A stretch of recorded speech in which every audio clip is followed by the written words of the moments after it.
একটা জঙ্গলে এক সিংহ ছিল। সবাই তাকে জঙ্গলের রাজা বলতো, কিন্তু ভেতরে ভেতরে সে খুব দুঃখী ছিল। আগে সে শক্তিশালী ছিল, সব প্রাণী তাকে ভয় পেত। কিন্তু বয়স বাড়তে বাড়তে তার দাঁত ভেঙে গেল, নখের ধার কমে গেল।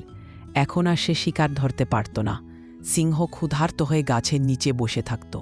ছোট প্রাণীরা তার কাছে এসে বলতো, তুমি তো আর রাজা নও। তাদের কথায় সিংহের বুক ভেঙে যেত। সে মনে মনে ভাবত, শক্তি থাকতেই সবাই বন্ধু হয়েছিল, আজ কেউ কাছে নেই। একদিন এক দয়ালু খরগোশ তার কাছে এল। সে সিংহকে কিছু ফল এনে দিল। সিংহ অবাক হয়ে বলল, তুমি আমাকে ভয় পাও না? খরগোশ হেসে বলল, ভয় নয়, সম্মান করি। তুমি এক সময় আমাদের রক্ষা করেছে। সেই দিন থেকে সিংহ বুঝল, রাজা হওয়া মানে শুধু শক্তি নয়, বরং ভালোবাসা আর দয়া। শেষ জীবনটা সে ছোট প্রাণীদের সঙ্গে কাটাল, একা নয়, বন্ধুদের নিয়ে।